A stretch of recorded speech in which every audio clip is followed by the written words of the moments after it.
So Mette, can you give us some ideas of what would it take to build a really, truly customer-centric organization and culture? That's a very broad question, and I can speak about that for a long time.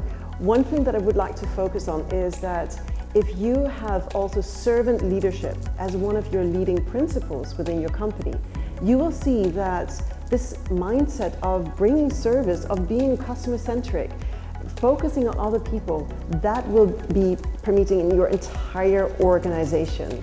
You cannot just isolate one department to say, you need to be customer-centric, you need to be focusing on the consumers and pampering certain people.